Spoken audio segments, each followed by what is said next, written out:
Shalom.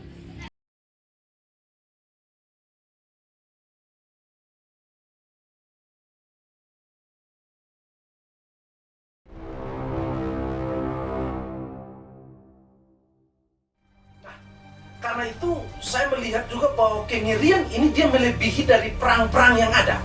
Bahkan saya mau mengatakan bahwa inilah perang dunia ketiga. Wow.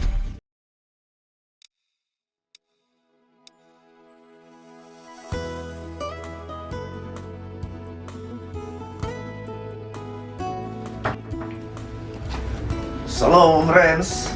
Shalom, Papa. Apa kabar? Puji Tuhan. Papa Karman, kau sampai kok? Kau sampai, Pak. Ya, puji Tuhan. Oke, baik. Minta maaf Papa, tadi sedikit terhalang, sedikit ada cuci tangan sedikit Papa. Itu sudah. Saya suami tukar mana lah yang aturan di suasana. Itu sudah. Nah, Papa duduk kok.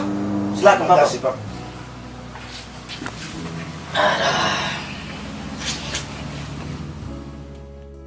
Shalom Bapak Saudara semua yang dikasihi oleh Tuhan Yesus.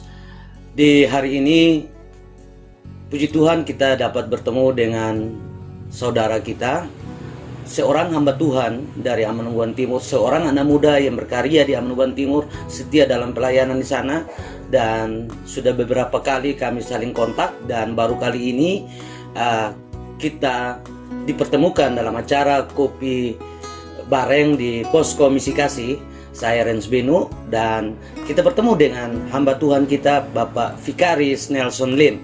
Shalom, selamat sore Bapak Vikaris. Shalom, Papa. Puji Tuhan, Papa bisa meluangkan waktu untuk hadir di Posko MK, dan luar biasa sebuah kejadian sekarang ini, sebuah fenomena yang terjadi sekarang ini Papa, dan ya dalam komunikasi kita lewat WA sering saya berkonsultasi banyak, tanya-tanya sedikit tentang bagaimana kondisi sekarang dari sudut pandang iman kita sebagai orang Kristen. Nah, sekarang kami bingung, Papa. Pemerintah memberikan amanat untuk kita bisa mengekang diri dalam hubungan bersosial maupun duduk pun kita mengatur jarak. Diikuti pun ditindaklanjuti oleh pihak gereja, dan ya kita akhirnya tidak bergereja, tapi kita bergereja di rumah kita masing-masing.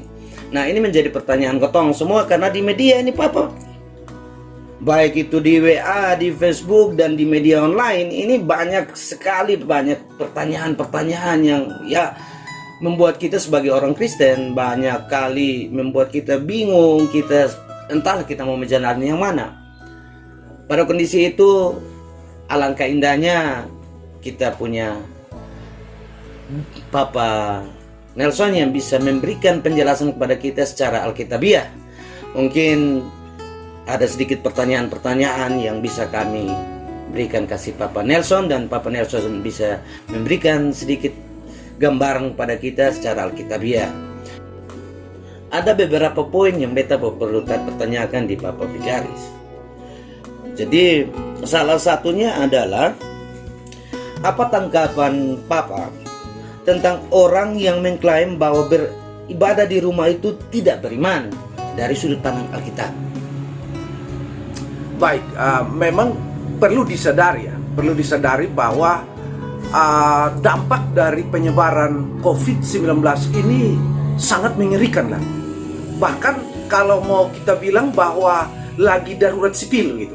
Darurat sipil, sehingga sangat mengerikan bagi artinya setiap kita yang ketika mendengarkan bahkan menonton video-video yang sangat mengerikan tentang dampak dari penyebaran COVID-19 ini. Nah, karena itu saya melihat juga bahwa kengerian ini dia melebihi dari perang-perang yang ada. Bahkan saya mau mengatakan bahwa inilah perang dunia ketiga. Perang dunia ketiga ya. Perang dunia ketiga. Kalau kita nonton film-film perang dunia pertama, perang dunia kedua, saya kira tidak terlalu mengerikan seperti saat ini. Iya, kalau itu ada kontak fisik ya. Bahkan kalau kita lihat ada perang-perang sebelum ini ya, sebelum ada COVID-19 ini, ada PBB begitu ya. Ada PBB yang dimana mengamankan, bahkan menjaga hak asasi manusia, bahkan berinisiatif untuk mendamaikan dan lain. Kali ini tidak bisa, gitu. Tidak bisa. Bagaimana mungkin si PBB ini mendamaikan virus dengan manusia. Wah, itu gila. Nah, itu gila. Susah. Jadi susah. Jadi memang ini sangat mengerikan. Dan saya kira ini perang dunia ketiga ya, di mana bukan perang antar bangsa dan bangsa, tapi semua bangsa, tidak peduli bangsa apa, tidak peduli dari suku mana, tidak peduli dari agama mana, harus bersatu dan melawan virus corona atau yang kita kenal dengan COVID-19 ini. Wow. Ya. Jadi seperti itu. Tetapi ketika ya beberapa bulan yang lalu, ketika virus itu mulai sampai ya, dia berjalan keliling dunia dan sampai juga ke Indonesia, maka pemerintah kita mengeluarkan satu keputusan yaitu bekerja di rumah, bersekolah di rumah, dan juga beribadah di rumah. Menjadi soal yang sangat besar ini adalah Indonesia ini adalah negara yang mempunyai bangsa yang beragama. Ada satu keyakinan subjektif dan ini susah begitu. Sehingga ketika dikatakan beribadah di rumah, memang banyak tantangan yang datang dari mana saja yang menantang pemerintah, bahkan menantang pihak gereja yang mematuhi akan perintah daripada pemerintah. Nah, bahkan seperti tadi Bapak Renz bilang bahwa ada yang mengklaim ya bahwa orang yang tidak mau bergereja atau beribadah di gedung gereja lalu beribadah di rumah pada hari Minggu itu adalah orang yang tidak beriman. Iya, kan kita harus bersekutu, Bapak. Iya, Bapak. Nah, karena itu saya hanya memberikan tanggapan begini. Pertama, apa itu iman? Iman itu adalah mempercayakan diri, bukan percaya diri ya. Mempercayakan diri pada sesuatu. Apa itu sesuatu? Ya ada yang mempercayakan diri pada patung, ada yang mempercayakan diri pada yang lain dan lain, tapi saya tidak. Saya sebagai orang Kristen, maka saya berpatokan pada kitab Roma ya, kitab Roma 10 pasal 10. Ya, pasal 10 ayat 16 ya sampai dengan 17. Ya, bunyinya begini. Tetapi tidak semua orang telah menerima kabar baik itu. Yesaya sendiri berkata, Tuhan, siapakah yang percaya kepada pemberitaan kami? Ayat yang ke-17. Jadi, iman timbul dari pendengaran, dan pendengaran oleh firman Kristus. Jadi iman saya ini timbul dari pendengaran akan firman Kristus yang tertuang di dalam yang kita imani sebagai firman Allah, yaitu Alkitab itu sendiri, yang mengatakan bahwa Allah Bapa, Allah Anak, dan Allah Roh Kudus, ketiganya itu satu, yaitu kita kenal dengan istilah Allah Tritunggal. Itu iman saya. Nah, dari iman itu saya mempercayakan diri pada Allah Tritunggal berdasarkan kesaksian Alkitab, dan kesaksian Alkitab juga mengatakan bahwa ketika Allah berfirman juga lewat perantaraan para pelayan atau hamba Allah yang dipilih oleh Allah, sebagaimana Musa. Ya, kalau kita lihat dalam Keluaran ya, Keluaran 11 ayat 7, lalu Keluaran 12 ayat 13 ya, di situ jelas bahwa Musa ini dipanggil. Musa dipanggil, diutus untuk menyatakan maksud Allah ketika bangsa Israel beriman kepada Allah, lalu Allah mengutus Musa. Jadi seperti itu, bangsa Israel beriman kepada Allah, lalu dia menyatakan segala pengeluhan dia dalam perbudakannya di Mesir, lalu Allah jawabnya lewat siapa? Lewat hamba Allah yang dipilih yang namanya Musa. Nah, pada Keluaran 11 ayat 17 kita perlu baca ya Om Renz, kita perlu baca Keluaran itu ya. Tetapi kepada siapa juga dari orang Israel seekor anjing pun tidak akan berani menggonggong, baik kepada manusia maupun kepada binatang, supaya kamu mengetahui bahwa Tuhan membuat perbedaan antara orang Mesir dan orang Israel. Kalau kita baca ini saja kita masih bingung. Karena itu kita harus melihat dari ayat sebelumnya. Misalkan kita mulai dari ayat yang keempat. Ayat yang keempat berbunyi, berkatalah Musa, beginilah firman Tuhan, pada waktu tengah malam aku akan berjalan dari tengah-tengah Mesir, maka tiap-tiap anak sulung di tanah Mesir akan mati. Dari anak sulung Firaun yang duduk di taktanya sampai kepada anak-anak sulung budak perempuan yang menghadapi batu kilangan, juga segala anak sulung hewan. Dan seruan yang hebat akan terjadi di seluruh tanah Mesir, seperti yang belum pernah terjadi dan seperti yang tidak akan ada lagi. Nah, baru ayat yang ketujuh. Tetapi kepada siapa juga dari orang Israel, seekor anjing pun tidak akan berani menggonggongnya, baik kepada manusia maupun kepada binatang, supaya kamu mengetahui bahwa Tuhan membuat perbedaan antara orang Mesir dan orang Israel. Jadi ini konteksnya ini tentang tulah yang ke-10. Kematian anak Iya, sulung. kematian anak sulung. Lalu sering kita tahu cerita-cerita bahwa cerita Alkitab Iya. di sekolah minggu, bahkan di mana saja, bahwa pada waktu itu mereka harus mengurung diri gitu. Ya. Tetapi persoalannya tahu dari mana mengurung diri. Maka kita harus buka lagi Keluaran pasalnya yang ke-12 ayatnya yang ke-13. Baru kita bisa dapat ya. Ya, 12 ayatnya yang ke-13. Bunyinya, darah itu menjadi tanda bagimu pada rumah-rumah di mana kamu tinggal. Apabila aku melihat darah itu, maka aku akan lewat daripada kamu. Jadi tidak akan ada tulah kemusnahan di tengah-tengah kamu apabila aku menghukum tanah Mesir. Jadi jelas bahwa semua harus berada dalam rumah. Karena kunci pintunya, maka darah itu harus dipasang di depan, sehingga ketika Allah melihat bahwa ada darah di depan, maka dia akan melewati itu, lalu membunuh akan anak-anak sulung, bahkan binatang-binatang sulung daripada orang Mesir. Nah, kalau kita sampai di sini, lalu bertanya lagi, kalau misalkan konteks sekarang kita beribadahnya itu di rumah hari Minggu, lalu dikatakan tidak beriman, lalu bagaimana dengan Musa? Bagaimana dengan bangsa Israel yang waktu itu mengurung diri? Apakah mereka tidak beriman? Beriman. Nah, maka itu iman harus dijelaskan seperti ini, Pak Rens. Iman harus dijelaskan ini. Ketika kita beriman kepada Tuhan, lalu Allah berbicara lewat hambanya, Ya. lalu menyampaikan kepada kita, maka kita harus taat. Ini baru disebut sebagai iman yang komplit. Komplit. Nah, ini hal yang sangat penting. Tapi ada juga yang misalkan main copot ayat atau copot pasal, copot kitab. Iya, itu kan banyak membingungkan, Iya. Pak Vikaris. Misalkan berbicara ketika menghadapi pandemi virus corona ini, maka dia bilang ya pakai saja misalkan kitab Mazmur pasalnya yang ke-91. Ya, saya kira Mazmur 91 itu sudah dijelaskan ya di YouTube oleh Pendeta Esra Soru, Pendeta Budi Sali. Silakan mungkin teman-teman yang mendengarkan dialog ini boleh melihat kembali YouTube itu Ya, nanti dan melihat konteks firman Tuhan itu berbicara tentang apa. Nah, kalau mereka main copot ayat, kalau saya misalkan juga copot, misalkan kitab Yesaya 26 ayat 20 sampai 21. Bunyi firman Tuhan, "Mari bangsaku, masuklah ke dalam kamarmu, tutuplah pintumu sesudah engkau masuk, bersembunyilah barang sesaat lamanya sampai amarah itu berlalu." Ayat yang ke-21, "Sebab sesungguhnya Tuhan mau keluar dari tempatnya untuk menghukum penduduk bumi karena kesalahannya. Dan bumi tidak lagi menyembunyikan darah yang tertumpah di atasnya, tidak lagi menutupi orang-orang yang mati terbunuh di sana." Nah, bagaimana dengan ayat ini? Kalau dia pakai Mazmur 91, apakah tidak bertentangan juga dengan Yesaya pasal 26 ayat 20 sampai 21? Apakah itu penafsiran yang benar? Kalau kita mau main copot ayat. Nah, karena itu saya pikir juga ada hal yang sangat penting ya, sangat penting soal iman ini.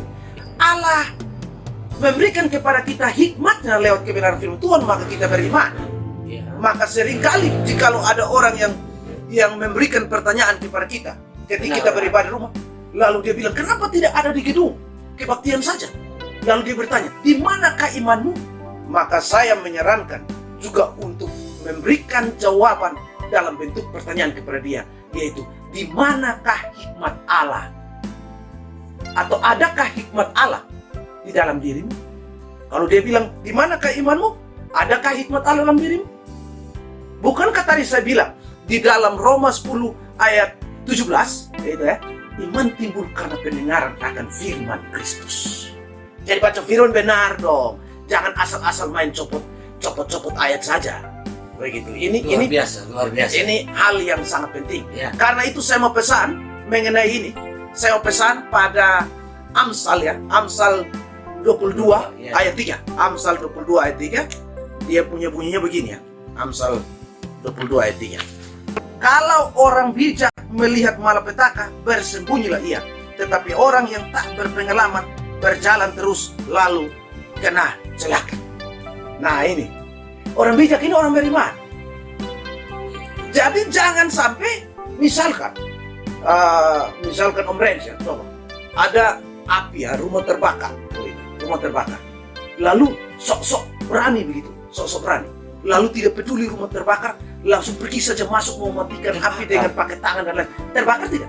Terbakar, celaka. Om Renz mendapat celaka. Atau misalkan ada kolam buaya, lalu karena bilang saya sudah berdoa ya saya lompat saja, tidak peduli dengan buaya ada atau tidak. Coba masuk Bapak, pasti lu mati di sini. Nah ini contohnya, Benar. contohnya seperti itu.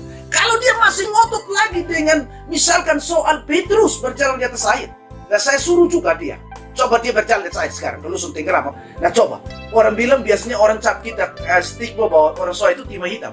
Coba dia berjalan di atas air, artinya bahwa ada ayat yang dia bersifat deskripsi, menceritakan, bukan perintah.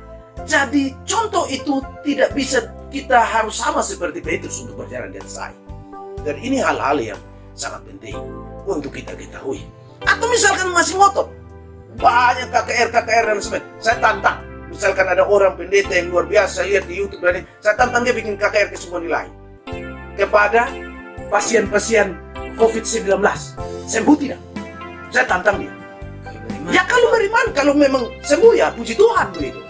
Tapi kalau tidak, dia akan menjadi pendungu terbesar dan siap-siap untuk masuk penjara. Penyebaran. Ya. Jadi kita tidak usah sok beriman lah, ya. Tapi paling tidak kita harus beriman dan mempunyai hikmat daripada Allah. Jadi ini hal yang sangat penting. Luar biasa. Saya kira itu penjelasan saya. Jadi intinya kita tetap beriman kepada Tuhan, tetapi kita harus menggunakan hikmat yang Tuhan titipkan. Sehingga dalam keadaan seperti begini tidak kita asal percaya diri, tetapi justru kita konyol. Iya. Gitu ya Papa ya. Ada yang japri dan beta coba pertanyakan ini kepada Papa. Apakah keputusan pemerintah tentang beribadah di rumah itu bertentangan dengan kehendak Allah? Maksudnya bagaimana, Om Renz? Apakah keputusan pemerintah tentang beribadah di rumah itu berlawanan dengan kehendak Allah? Menurut Papa bagaimana? Ya. Ini juga sebuah pertanyaan yang fenomena untuk ketong-ketong yang awam ini Papa. Ya, baik. Memang saya juga sempat baca, bahkan menonton di YouTube, bahkan menonton di video-video yang tersebar lewat WA. Bahkan ada yang mengecam Jokowi, misalkan gitu. Ada yang mengecam misalkan Bupati TTS, Ya. ya, karena mengeluarkan keputusan bahwa beribadah harus di rumah. Saya kira orang-orang itu sangat tidak belajar Alkitab dengan baik. Ya, dia sangat tidak belajar Alkitab dengan baik.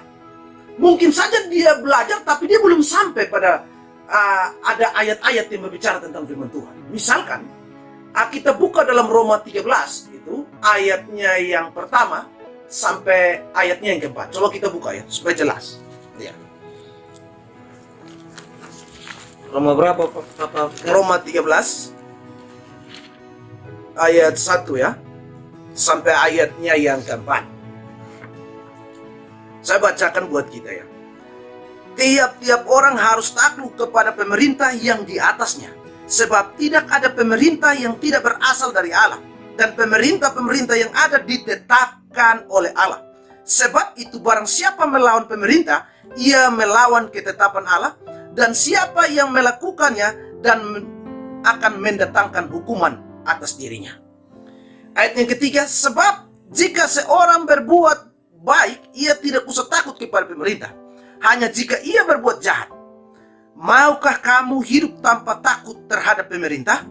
Berbuatlah apa yang baik dan kamu akan beroleh pujian daripadanya. Ayat yang keempat, karena pemerintah adalah hamba Allah untuk kebaikanmu. Tetapi jika engkau berbuat jahat, takutlah akan dia. Karena tidak percuma pemerintah menyandang pedang. Pemerintah adalah hamba Allah untuk membalaskan murka Allah atas mereka yang berbuat jahat. Jadi Jelas. jelas ya Om Rens. Sudah ini cukup jelas Ayat yang sekali. keempat dia bilang bahwa pemerintah adalah hamba Allah. Ayat yang pertama dia bilang pemerintah ditetapkan oleh Allah. Dan ayat yang kedua, siapa melawan dia berdosa. Dia berdosa. Ayat yang ketiga menjelaskan tentang kalau melakukan yang baik ya tidak usah takut. Tapi kalau melakukan jahat ya harus takut dong. Benar. Oh itu. Nah soalnya adalah yang menjadi soal adalah apakah yang menentang pemerintah ini adalah berbuat baik tentang beribadah di rumah, lalu dia menentang apakah itu berbuat baik dalam suasana penyebaran COVID-19 atau pandemi virus corona ini. Ya saya kira lihat kondisi yang ada, kenyataan yang ada ketika dia menentang pemerintah, dia sedang berbuat jahat. Dia sedang berbuat jahat. Ya, kita tahu pemerintah adalah hamba Allah. Kita tahu bahwa pemerintah melihat kondisi nyata misalkan di mana? Di Korea. Di mana? Di Italia. Di mana? Di Amerika. Begitu banyak penyumbang kematian bagi dunia ini. Karena virus corona ini. Nah ini saya pikir pemerintah memikirkan hal yang baik, memutuskan hal yang baik. Lalu kenapa kita harus melawannya? Ini soal yang sangat besar. Jadi saya kira pemerintah dalam hal ini maka melakukan kebenaran, melakukan kebaikan. Dan siapa yang melawan, maka dia sementara berdosa. Jadi ini dia sementara, entah itu pendeta, entah itu penginjil, entah itu vikaris, entah itu penatua, atau diaken, pengajar, dan juga jemaat melawan pemerintah, dia sedang berdosa. Apalagi kalau kita lihat ayat-ayat yang tadi ya. Ya contoh saja ya, Musa itu yang tadi kita baca dalam Keluaran itu ya. Musa itu bukan hanya hamba Allah di situ, tapi dia juga pemimpinnya umat Israel di situ dan harus taat sama dia. Taat sama dia. Begitupun konteks saat ini adalah Jokowi adalah hamba Allah. Victor Leskodat adalah hamba Allah. Epitahun adalah hamba Allah yang patut kita hormati keputusan-keputusan untuk menyelamatkan nyawa umat Kristiani, bahkan nyawa umat-umat yang lain. Ini saya pikir hal yang ini. Tapi masih ada saja orang yang masih gengsi-gengsian. Saya pikir masih ada di beberapa kecamatan masih melakukan ibadah. Masih kita bahkan ada di dalam kota ini juga yang masih melakukan ibadah dan lain sebagainya. Saya pikir dia harus mendengarkan ini. Dia harus mendengarkan ini dan dia harus bertobat. Kalau dia bilang iman, imannya ambil dari mana? Mana ayat firman Tuhannya? Dia tidak boleh asal beriman. Apalagi persekutuan-persekutuan doa. Ingat bahwa persekutuan doa itu baik, tetapi ada juga yang melakukan penyimpangan atau blunder. Misalkan di satu sisi ada orang yang betul-betul dipakai oleh Tuhan luar biasa, tapi ada orang Om Rens itu yang pakai juga Tuhan luar biasa. Yang pakai Tuhan itu kurang ajar. Saya pikir tidak perlu untuk ya kurang ajar Om Rens. Dia saat kurang ajar pakai nama Tuhan saja untukannya begini dan lain sebagainya. Jadi sekali lagi harus taat pada pemerintah. Amin. Taat pada pemerintah.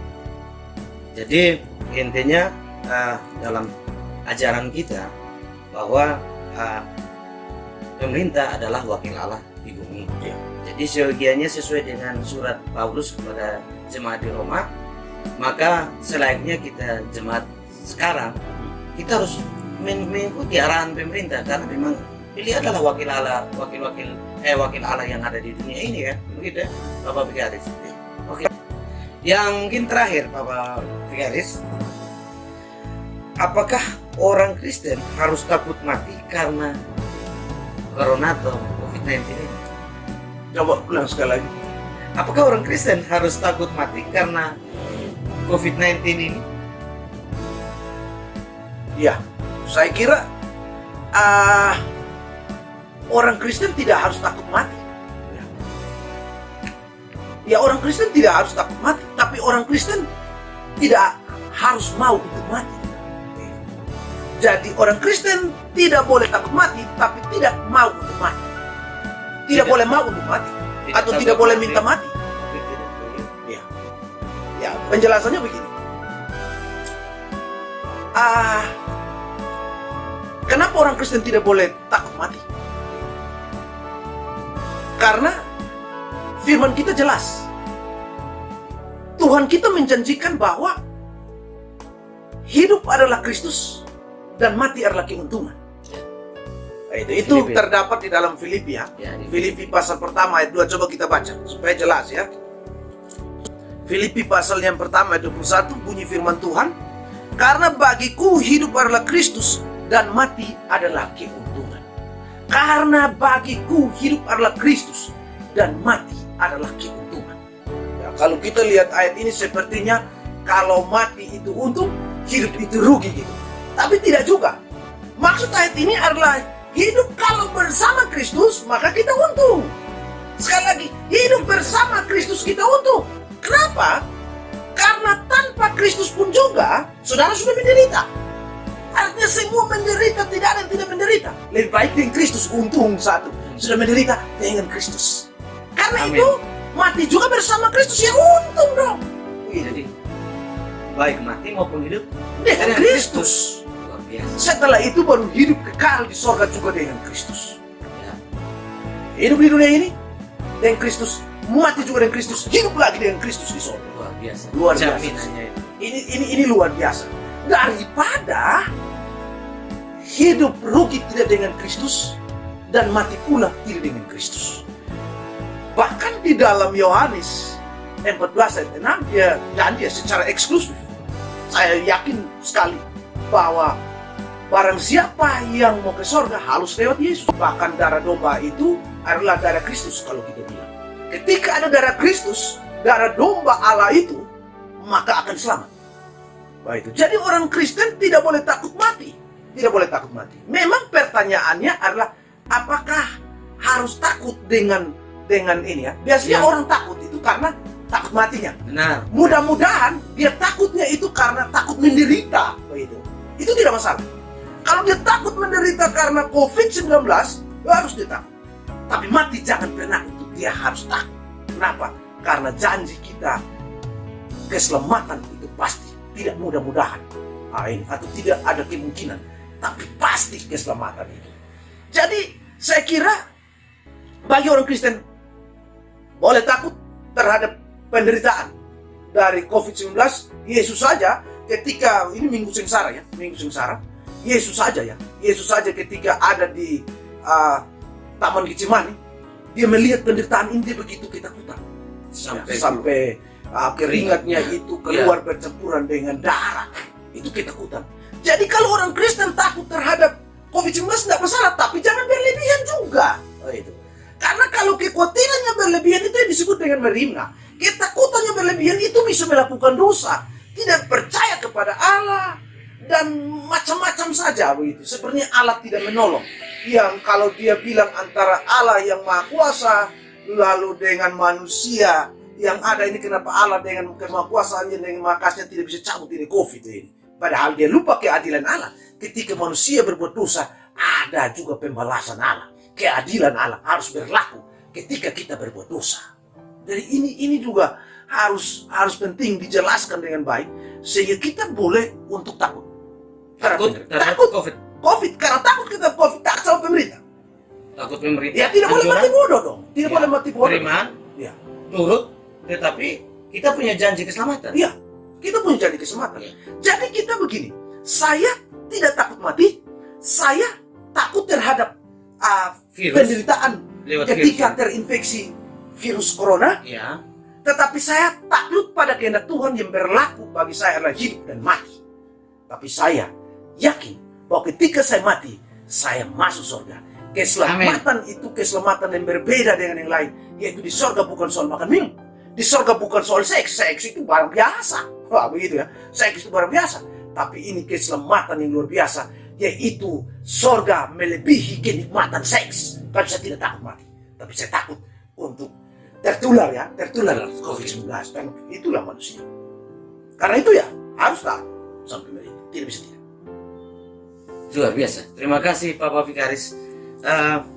Luar biasa. Mungkin ini ada beberapa pertanyaan yang sempat beta rangkum dan seperti yang dalam kontak-kontak kita, kami minta waktu dari Bapak Vikaris untuk datang untuk bisa sedikit memberikan wejangan-wejangan pada kita sesuai dengan Alkitab yang sangat-sangat menguatkan kita. Terus istimewa gotong-gotong yang awam sekali dengan firman Tuhan, asal dengar asal copot firman, kemudian ini menjadi satu kekhawatiran ataupun overdosis iman gitu untuk kami. Jadi terima kasih sekali Bapak Vikaris yang sudah meluangkan waktu datang di tengah-tengah kami di posko misi kasih hari ini, dan kita bisa mendapatkan sedikit firman Tuhan, pencerahan ya Bapak ya, juga pemberitaan firman Tuhan bahwa kita boleh takut COVID-19, tetapi kita punya iman, kita punya hikmat untuk bagaimana kita menghindari dari ancaman COVID-19, tetapi juga hal mati dan hidup itu adalah kehendak Tuhan, dan karena janji keselamatan itu ada pada Yesus Kristus. Jadi kita umat Kristen tetap kita waspada, kita tetap beriman dan menaruh pengharapan seutuhnya kepada Yesus Kristus sebagai Tuhan dan Juru Selamat kita satu-satunya. Mungkin demikian Bapak Vikaris. Ya, saya mau pesan sedikit ya. Silakan Bapak. Pesan sedikit bahwa kita tahu bahwa media-media memberitakan bahwa NTT ini masih negatif ya. Ya, sampai dengan NTT kondisi hari ini. Karena itu saya kira juga kita ketakutannya jangan terlalu berlebihan, tetapi juga perlindungan mandiri yang lewat protokoler pemerintahan, lewat kesehatan dan lain-lain harus dilakukan. Begitu. Tetapi ada hal yang harus kita lebih memperhatikan, yaitu tentang DBD. Ya, DBD malaria ini sangat-sangat mematikan juga. Bahkan di tempat saya itu sudah mati sampai 4 orang. Saya tidak tahu di tempat lain. Bahkan saya lihat tadi tadi itu kayaknya kurang lebih ada 40 yang sudah sebar di NTT, ada kabupaten juga. Kasus mungkin sudah mencapai 1000 lebih atau ribuan, saya tidak tahu. Tetapi marilah kita sama-sama tetap melakukan perlindungan mandiri sesuai dengan protokoler dari pemerintahan lewat kesehatan tentang harus bagaimana menyikapi pandemi coronavirus ini. Tetapi juga kita harus melakukan perlindungan mandiri juga terhadap serangan DBD. Jadi kalau orang sudah, artinya kalau tim medis sudah bagi kulambu yang gratis, jangan pakai pancing ikan atau pukat ikan dan lain sebagainya. Ini kan saya pikir kurang ajar juga, mencelakai diri sendiri. Kalau sudah kasih juga jangan disimpan dalam lemari sebagai satu harta yang sangat mulia, karena ini paling bagus dalam nanti tamu datang berpasang. Sedangkan anaknya itu mati, dia jaga tamu, anaknya mati karena DBD.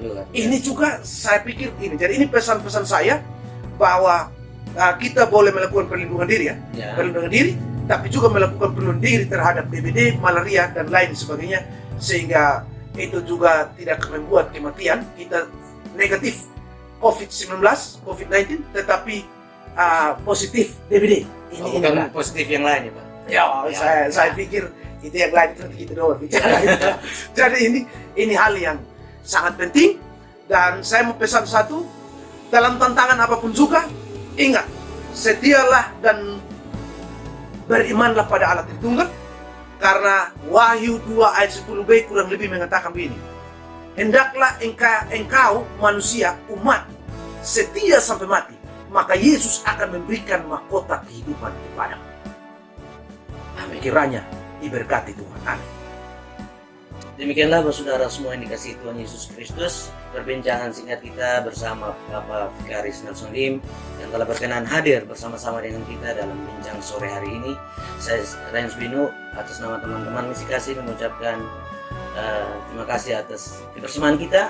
Kita akan bertemu kembali dalam tayangan selanjutnya. Tuhan Yesus memberkati kita. Soli Deo Gloria. Silakan Bapak.